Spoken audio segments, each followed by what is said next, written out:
मुंह में क्यों घुसा रहे?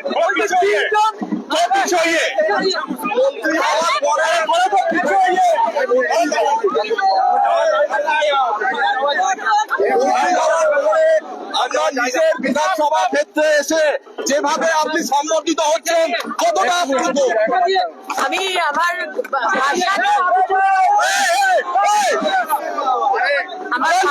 ভাষা নেই।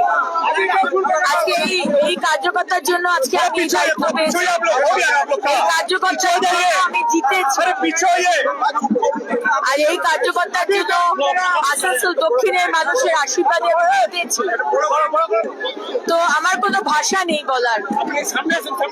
এর জন্যই আজকে আমরা সরকার করতে পেরেছি সারা বাংলায়, এবং অফকোর্স বাংলার মানুষের আশীর্বাদে।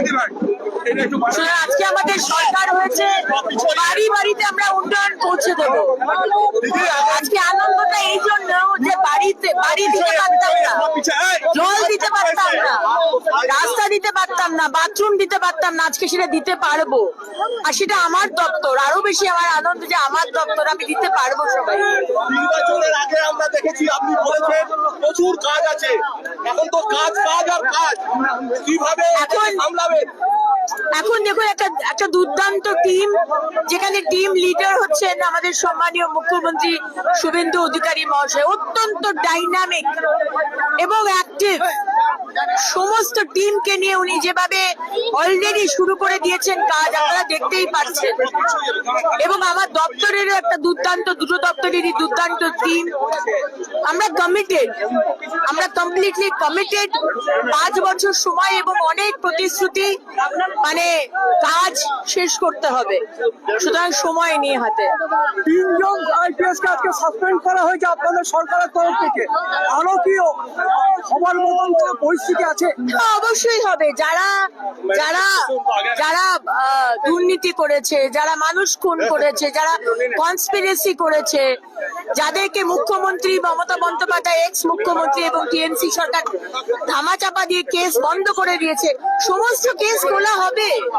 এটা ভাবার কোনো কারণ নেই যে শুধু 3 জন, বিনীত গোয়েল এবং আরো 2 জনকে সাসপেন্ড করা হয়েছে। আরো অনেক কেস খোলা হবে এবং অভয়ের কেস তো কমপ্লিটলি প্রায়োরিটি, শাস্তি হবে।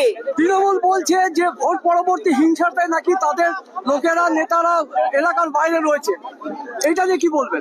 দেখুন, আজকে বিধানসভায় মাননীয় মুখ্যমন্ত্রী খুব পরিষ্কার ভাবে বলে দিয়েছেন, যদি তৃণমূল তাদের নাম দিতে পারে যারা এলাকার বাইরে রয়েছে, যারা ভয়ে ঢুকতে পারছে না, কিন্তু তাদের 2021-এর এফআইআর এ পোস্ট পোল ভায়োলেন্সে বিজেপি কে মারার অভিযোগে যদি তাদের এফআইআর এর নাম থাকে, তাহলে আমরা কিছু করতে পারবো না।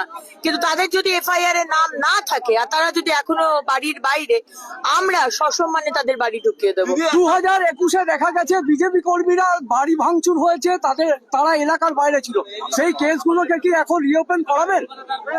দেখুন, যা যা কেস হয়েছে, যেখানে মানুষের উপর অত্যাচার হয়েছে, অন্যায় হয়েছে, প্রত্যেকটা কেস খোলা হবে। এবং শুধু অত্যাচার নয়, দুর্নীতি করেছে যারা, সেই সব কেসও খোলা হবে। দিদি, একটা জিনিস হয়েছে, অন্যাল থানায় আপনার কাছে একজন এএসআই লিখিত আবেদন করেছেন। তিনি তেল চুরি আটকাতে গিয়েছিলেন রাতের বেলা, তাকে ওসি দিয়েছে হেল্প ডেস্ককে, এবং আজকে তিনি সরব হয়েছেন এবং তিনি জানিয়েছেন আপনাকে তিনি ইমেল করেছেন, সিপি কে ইমেল করেছেন। আপনি এই ব্যাপারে কোনো সিদ্ধান্ত নেবেন? আমি বিষয়টা জানি না, আমি আপনার কাছে প্রথম শুনলাম। যদি অন্যায় হয়ে থাকে অবশ্যই আমি তার বিষয়ে কথা বলবো সিপি সাহেবের সঙ্গে। দিদি, আপনি যে জায়গায় দাঁড়িয়ে আছেন, পলিউশন নিয়ে আপনি বলেছিলেন পদক্ষেপ। পলিউশন এটা আমাদের কাছে একটা খুব প্রায়োরিটি ডিপার্টমেন্ট এবং প্রায়োরিটি বিষয়।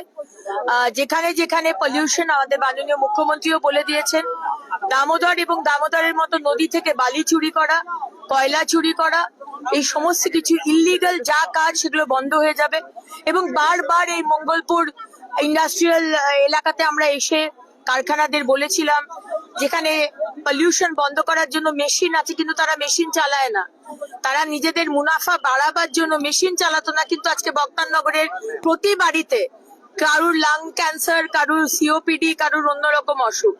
সুতরাং আজকে বিজেপির সরকার, আজকে মোদিজির সরকার এসেছে, পরিবর্তনের সরকার, এবং অবশ্যই বক্তারনগরে আর এই মঙ্গলপুর এই এতে ইন্ডাস্ট্রিয়াল এতে এখন আর হবে না। আমরা এখন এসে গেছে, আমরা করতে দেব না, পলিউশন করতে দেব না আমরা। তাতে যদি কারখানা